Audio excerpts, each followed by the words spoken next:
आदरणीय जानकर साहेबांनी महायुतीमध्ये सोबतच राहणार असल्याचं स्पष्टपणाचा निर्वाळा त्या ठिकाणी दिला। महायुतीच्या मार्फत लोकसभेची एक जागा रासपाला म्हणजे पर्यानेच जानकर साहेबांना त्या ठिकाणी देण्याचा निर्णयसुद्धा आम्ही त्या ठिकाणी घेतलेला आहे। योग्य वेळेला मी 2-3 दिवसातच ज्या वेळेला आम्ही एकंदरीत महायुतीचं जागा वाटप जाहीर करू त्यावेळेला त्यांच्या संदर्भातली सुद्धा जी भूमिका आज आम्ही त्या ठिकाणी घेतलेली आहे, त्यामुळे कुठला जागा कुठला मतदारसंघ वगैरे या संदर्भातला तपशील हा नंतरच त्या ठिकाणी जाहीर केला जाईल। मला विश्वास आहे की जानकर साहेबांच्या आताच्या ह्या निर्णयाने महायुती अधिक बळकट होण्यामध्ये आम्हाला सहकार्य ते मिळेलच।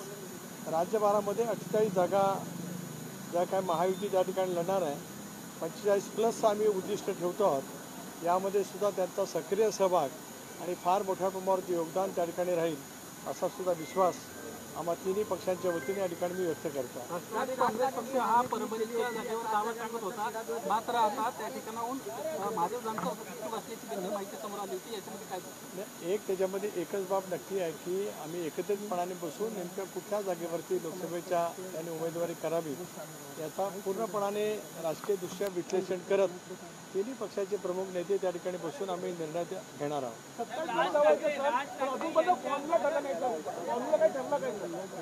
पारवेला देवेंद्रजींनी सुद्धा 3-4 दिवसापूर्वी सांगितलं, आदरणीय मुख्यमंत्री महोदयांनी सुद्धा सांगितलं, मी सुद्धा वारंवार त्या ठिकाणी बोललो की आमची चर्चा जवळपास 85-90% संपलेली आहे।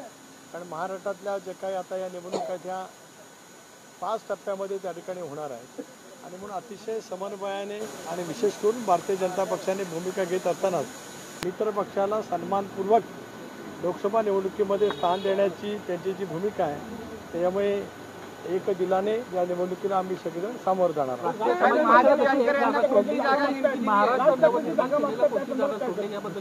त्या संदर्भामध्ये माननीय मुख्यमंत्री आणि देवेंद्रजी यांच्या स्तरावरती त्या ठिकाणी चर्चा सुरू आहे।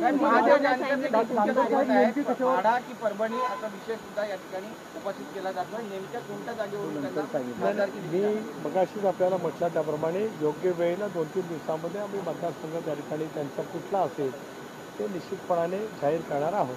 राष्ट्रवादी काँग्रेस पक्षाला 4 जागा जे ठरल्यात, अजित पवारांनी जे म्हटलं होतं त्यानुसार 4 जागा असतील, त्या व्यतिरिक्त आणखी 3 जागा मिळतील अशी देखील एक शक्यता होती। 7 जागांवर राष्ट्रवादी असेल अशी चर्चा आहे, नेमकं तथ्य काय आहे? मी आपल्याला मगाशी सांगितल्याप्रमाणे सन्मानपूर्वकच शिवसेना असेल, राष्ट्रवादी काँग्रेस पक्ष असेल, आता राष्ट्रपतीच्या संदर्भामध्ये आम्ही सर्वांनी सामुदायिकरित्या एकत्रितपणे निर्णय त्या ठिकाणी घेतलेला आहे। ते चर्चा त्या ठिकाणी सुरू आहे आणि निश्चितपणे त्या पद्धतीने जागांचं वाटप होईल।